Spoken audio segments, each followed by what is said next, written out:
Hello friends, the animation class में आप सभी का स्वागत है। तो आज का जो टॉपिक है वो है मिरर एनिमेशन।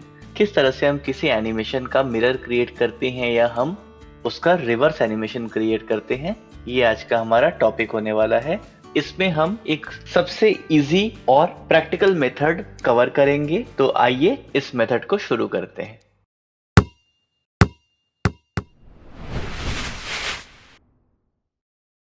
दोस्तों, जैसा कि आप मेरे स्क्रीन पर देख सकते हैं कि यहाँ पर एक डायनासोर का वॉक साइकिल है, जिसमें जो हमारा मूवमेंट है वो फॉरवर्ड मूवमेंट है, यानी फॉरवर्ड वॉक का मूवमेंट है। अब इसी एनिमेशन को हमने सपोज रिवर्स करना हो तो हम किस तरह से इजीली इसे रिवर्स कर सकते हैं। तो इसके लिए सबसे पहले हमने क्या करना होता है, इसके लिए हमने सबसे पहले Alt+1 से इसके कंट्रोलर्स को ऑन कर लेना है और उसके बाद हमने सिलेक्ट कर लेना है अपने फुट कंट्रोल को इसलिए क्योंकि मोर ओवर जो हमारा अपर बॉडी का एनिमेशन है वो दोनों ही केस में एक जैसा ही होता है, लेकिन जो हमारा फुट एनिमेशन है वो डिफाइन करता है हमारे रिवर्स एनिमेशन के प्रोसेस को। तो इसके लिए हमने अपने फुट कंट्रोलर को सिलेक्ट कर लिया और फुट कंट्रोलर्स में आप यहाँ देख सकते हैं कि जो हमारा एक स्टेप है वो करीब 32 फ्रेम्स का है। यहाँ पर हमने करना क्या है कि हमने अपने फुट कंट्रोलर्स को सिलेक्ट करने के बाद हम आते हैं अपने हिरार्की में और इसके हिरार्कीज को सिलेक्ट करने के बाद अपने कर्व्स को सिलेक्ट कर लेते हैं।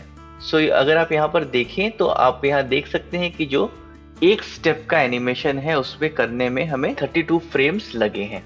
अब हमने क्या करना है, अपने कर्वेटर को ओपन करना है और हमने एडिट में जाना है और एडिट में जाकर हमने स्केल ऑप्शन में पास में जो डायलॉग बॉक्स है उस पर क्लिक कर लेना है। इससे हमें अपने कीज को स्केल करने का ऑप्शन मिलता है। तो बाय डिफॉल्ट आप यहाँ देख सकते हैं कि हमारे जो टाइम स्केल पाइवट है वो बाय डिफॉल्ट वैल्यू जो है वो 1 है और जो उसके साथ में एक और बॉक्स बना हुआ है जिसमें जो वैल्यू है वो 0 है, वो है कि हमें कितने फ्रेम का ऑफसेट क्रिएट करना है। तो यहाँ पर हमने क्या करना है, क्योंकि हमने इसे रिवर्स करना है तो हमने यहाँ पर इसे -1 कर लिया है और -1 करते ही आप ये देखेंगे कि जो हमारे कीज हैं वो माइनस वैल्यूज की तरफ चले गए हैं।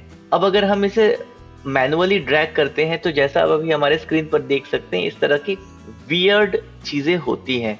तो इस चीज से हम कैसे बच सकते हैं आइए देखते हैं। तो हमने यहाँ कंट्रोल सेट कर लिया है और हम वापस यहाँ आकर अपने कीज को सिलेक्ट करते हैं और एडिट में जाकर स्केल में क्लिक करते हैं और यहाँ पर हम -1 के साथ जो एक और बॉक्स है उसमें हम 32, क्योंकि 32 फ्रेम का ही हमारे यहाँ पर एक स्टेप है तो हमने इस पे 32 फ्रेम्स ले लिए हैं। तो आप यहाँ देख सकते हैं कि 32 फ्रेम्स में जो हमारा एनिमेशन है एक स्टेप का वो यहाँ पर रिवर्स हो रहा है। ये हमें थोड़ा ऑड लग रहा है बिकॉज अभी हमारे पास जो हमारा नेक्स्ट फुट है हमने उसमें कोई रिवर्स नहीं किया है। हमने अगेन यहाँ पर जाके हिरार्कीज को सिलेक्ट कर लिया और आकर स्केल टूल में सेम ऑप्शन को यहाँ पर हम अप्लाई कर देते हैं।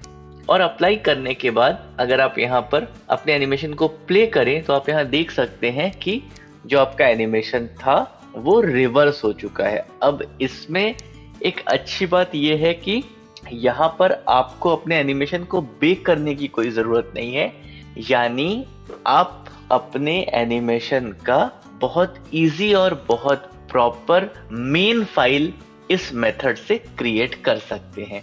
सिमिलरली अगर आप चाहें तो आप यहाँ पर अपने टॉर्सो में भी या अपने हिप कंट्रोल्स में भी ये चीज़ अप्लाई कर सकते हैं, बट मुझे ऐसा लगता है कि ये थोड़ा ऑड दिखना चाहिए।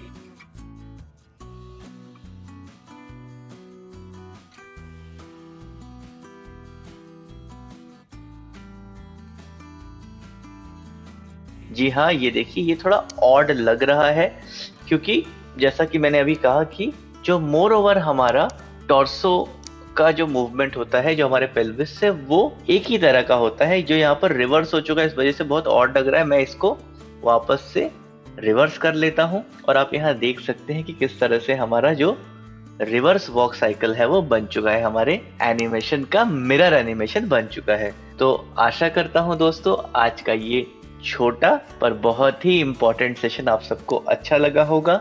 अगर आपको हमारा ये सेशन अच्छा लगा है तो प्लीज लाइक्स और कमेंट के माध्यम से हमें अपने थॉट्स साझा करें। अगर आपकी कोई स्पेसिफिक क्वेरी है तो भी आप हमें कमेंट के माध्यम से शेयर कर सकते हैं।